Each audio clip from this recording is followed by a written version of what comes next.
এগুলো কেটে নিয়েছি, ফ্রেশ করে পরিষ্কার করে নিয়েছি। আর এদিকে বসিয়েছি তোমার সিদ্ধ বসিয়ে দিয়েছি, মানে ওই একটু ভাপিয়ে নেব।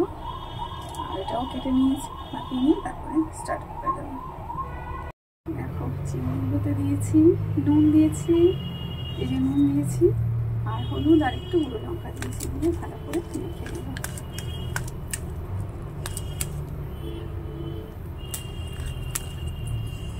মেখে নিয়েছি। এদিকে তেলও গরম হয়ে গেছে।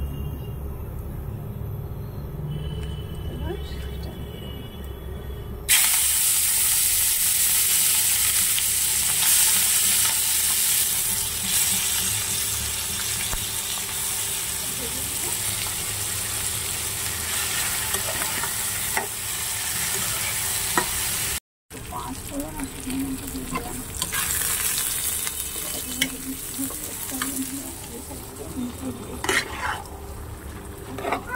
হলুদ দেব আর একটু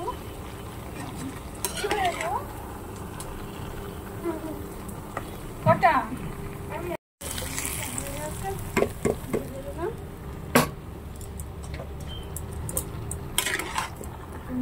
দিয়ে দেবো। আর দেওয়া ছিল, তাও একটু দেখে দেবো। একটু হলুদ দিয়ে দিয়েছি, কাঁচা লঙ্কা তো দিয়েছি, একটু গুঁড়ো লঙ্কা দেবো। একটু ঝাল ঝাল না হলে ভালো লাগবে না, জানো তো। একটু মিষ্টিও দেবো। তারপর ডালও ধুয়ে নিয়েছি, ডাল বসিয়ে দেবো। এদিকে প্রেশার কুকারে বসাবো, প্রেশার কুকারে বসিয়ে দিয়েছি। মাছও করবো, বসিয়ে দিয়েছি, ততক্ষণ এখানে ভাজবো, ঝাল করে নেবো।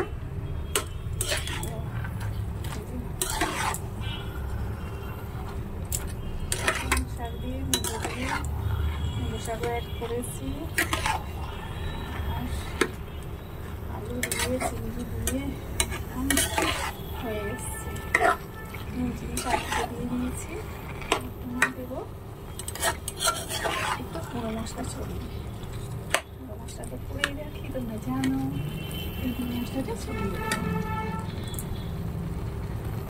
কমপ্লিট হয়ে গেছে আমার, বন্ধ করে দিয়েছি, ইন্ডাকশন বন্ধ করে দিয়েছি। তো দেখো হয়ে গেছে, দিয়ে তোমার পালং শাক মুড়ি দিয়ে চচ্চড়ি হয়ে গেছে। খুব দারুণ সুস্বাদু লাগে খেতে। ভাত দিয়ে খেতে পারো, রুটি দিয়ে খেতে পারো, যা খুশি দিয়ে খেতে পারো, খেতে পারো। আমার ডালও হয়ে গেছে, একটু সিটি করলেই হয়ে যায়। এটা তুমি মুড়ি দিয়েও খেতে পারো, খুব সুন্দর লাগে। আবার অনেকে না পান্তা ভাত খায়, সেই পান্তা ভাত দিয়েও দারুণ লাগে খেতে। তো কেমন হয়েছে জানিও বন্ধুরা, ভালো লাগলে ছোট্ট করে একটু লাইক করে দিও, কমেন্ট করে দিও, শেয়ার করে দিও। Tata, bye. ভালো থেকো তোমরা, সুস্থ থেকো, সুন্দর থেকো। কেমন হয়েছে জানিও বন্ধুরা। পালং পনির, এই সরি পালং পনির তো হয়, আমি পালং চিংড়ি করেছি, তার সাথে আলু সব কিছু দিয়ে করেছি। জানি তোমাদের কেমন লাগলো,